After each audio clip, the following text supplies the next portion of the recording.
Hi, this is Jed Noll, and you're watching SCTimes.com. In the metaphoric encyclopedia of surfing history, there are many volumes written and named for the people who have made an impact in the surfing world. As new generations of surfers and shapers continue family legacies, these volumes grow and evolve, are shaped and reshaped. The Noll family volume is expanding. A new chapter is being written right here in San Clemente with the opening of Jed Noll's new surf shop on El Camino Real. Hi guys, welcome to my new surfboard shop, Jed Noll Surfboards and Gallery. Come on through, I'll kind of show you around a little bit and you can see what we got here.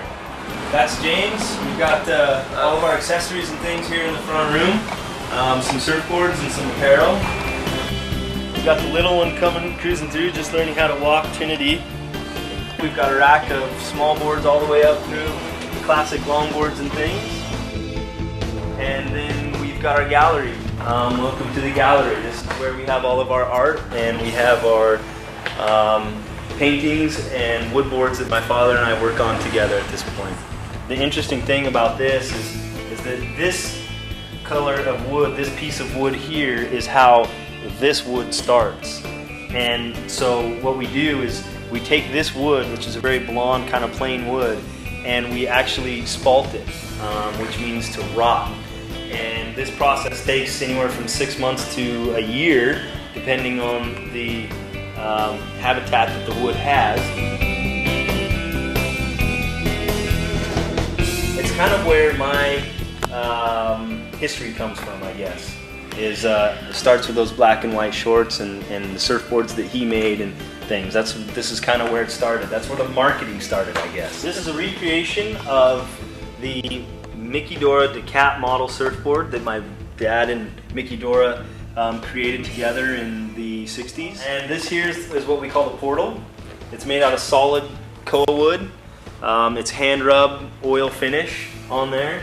And what we've done is we started with a solid slab of wood of koa, and we cut this surfboard shape out of the center, which resembles a hot curl board.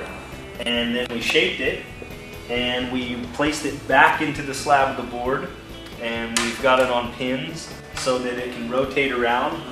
You know, basically your piece can change whenever you feel like it. By turning it around, you get different perspectives of the board, and the piece actually looks different, and light will bounce off of it differently. And I don't know, it's just, and it hangs so you can kind of move it and push it and do things to it that you can't normally do with surfboards. And then, through here is my favorite part. We have the shaping bays. Come on in and you'll get a brief glimpse at the brand new shaping bays that are back here. We've got 2 bays. They're just now being set up, just being finished up with all the specs. And soon enough, when you come in here, you'll see us back here working and mowing foam and getting dusty. This is the board that my dad's standing at in the picture about ready to surf Third Reef Pipeline. This is the board that he used that day and is photographed in that picture. You know, we're talking about the pipeline picture where my dad's standing out in front of pipeline before he went out and surfed the Third Reef for the first time. And obviously that photo has a lot of meaning to me for the fact that it's it's been very recognized, of course, throughout our sport, and it's been an inspiration to a lot of people. You know, you look at that picture and sometimes you can kind of get back to the basics and you can kind of imagine, kind of a simpler time. And not only that, but again, be inspired to do something that, you might be afraid of doing otherwise. So it's not only brought our family a lot of recognition throughout the years, but like I said, it's definitely got a slightly different meaning for me as just knowing that, if he can do something like that, then, maybe we shouldn't be that afraid to go ahead and take on some other things, When asked about his father Greg Noll's role in inspiring him to where he is today, Jed had this to say. Well, one of the things that he's actually been really good about is never really truly pushing me or demanding that I do any one thing. He's definitely let me choose my own path in my life, and I realized as in my late teens, you know, the advantages that some of the connections and the people that he knew could bring me to places I couldn't get on my own. And so he's been not only an inspiration from the perspective of what he's done throughout his life in regards to surfboards, which is something that's really close to my heart, and surfing for that matter, but he's definitely made it easier to get into certain situations, you know. And like I said, he didn't push me into this. This was my idea to get into to open the shop and create a space for us to show our work. You know, we've been working together for over 10 years now on these wooden boards, and you know, we've never had a place to really show them off, so to speak. And so I really felt that it was time to get a spot that we could, you know, not only show our work, but also, you know, have a place for everyone to meet and come and start branching off into some of the other things that we also do throughout the year, which is help show artwork and also a place to sell my foam riders as well.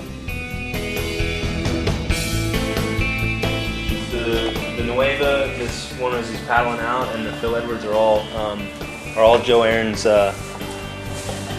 works of art.